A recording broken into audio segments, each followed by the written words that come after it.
Although U.S. officials have grown increasingly concerned about China's participation in technical standards bodies and its forthcoming plan, China Standards 2035, it is important to distinguish posturing and proclamations from real risks. Naomi Wilson is the Senior Director of Policy for Asia at the Information Technology Industry Council, ITI, a global tech trade association headquartered in Washington, D.C.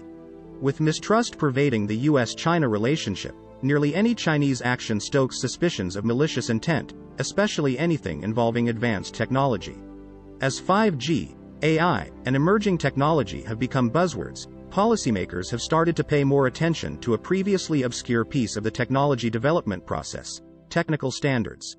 In particular, U.S. officials have been concerned about China's increased participation in technical standards development work in the government's forthcoming plan, China Standards 2035.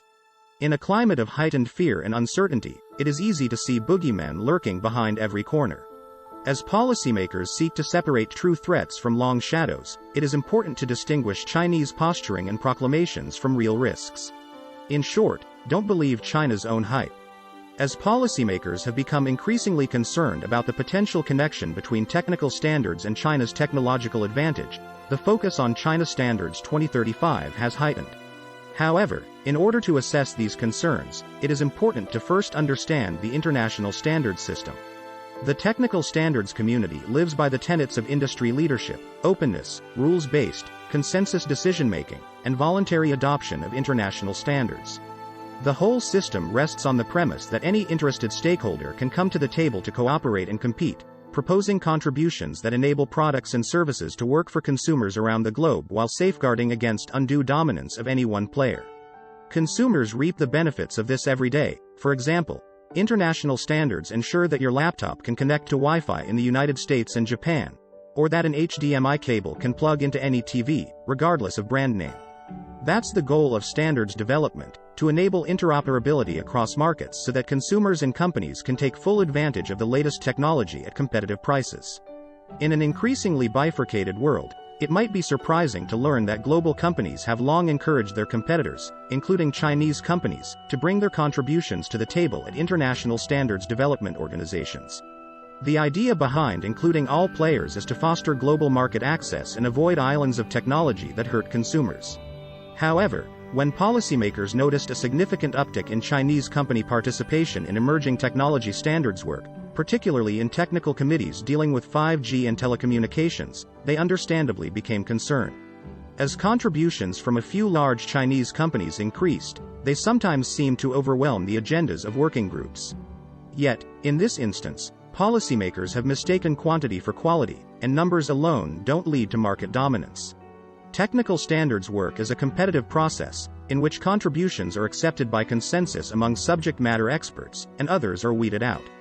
The Chinese government provides monetary incentives for contributions to encourage participation in standards bodies. These incentives are also based on quantity, not quality. Upon closer inspection, Chinese company contributions have not been uniformly impressive and sometimes are not true standards contributions at all. There are, of course, very good technical contributions too from Chinese companies that have invested in their product development and learned how the standards system works. So, no need to panic or suspect a Chinese takeover of international standards, right? Enter China Standards 2035.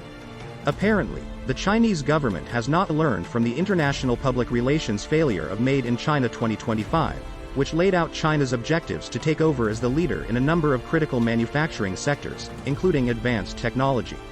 There were admittedly some concerning elements of Made in China 2025, including government subsidies.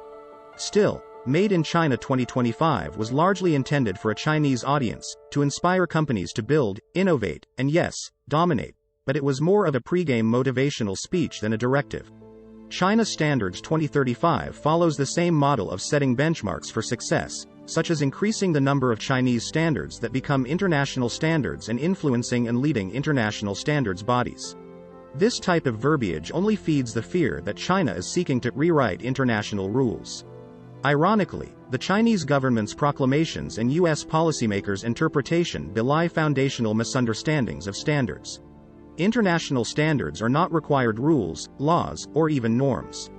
Companies choose the most appropriate standards for their products, which change with rapidly developing technology.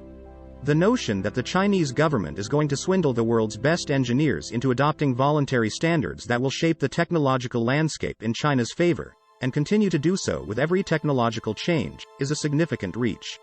US and multinational technology companies remain strong competitors and leaders in their fields and in the associated development of technical standards. However, China is a real competitor, and as Chinese companies advance, we should expect to see that reflected in their participation and success in international standards bodies. Successful contributions can help companies' products reach more consumers and markets and enable them to stay competitive in an ever-changing environment. But drafting more standards alone does not shape the next generation of technology. That starts with investment in research and development, incentivizing innovation, and growing workforce skills. Standardization with open, rules-based processes makes that technology accessible and interoperable. Both elements are important to technological competitiveness, and they work in tandem. Instead of solely focusing on China Standards 2035 and trying to prevent China from implementing yet another strategic plan, policymakers should work with the private sector to double down on research and development and STEM education.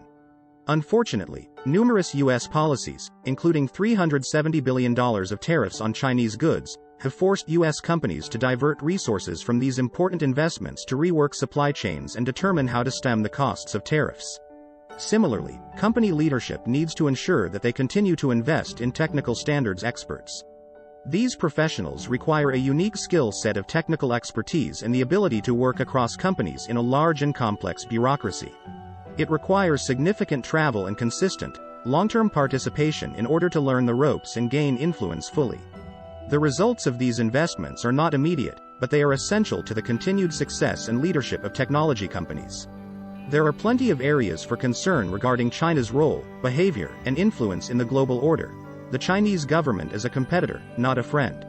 Still, that doesn't mean that everything China does is with malicious intent, or that yet another long-term strategic plan will yield its aspirational objectives. Government proclamations such as China Standards 2035 are intended to be part inspirational, part aspirational, and part chest-puffing propaganda. If policymakers want U.S. companies to remain competitive with China, they should not allow themselves to be distracted by believing their competitors' hype.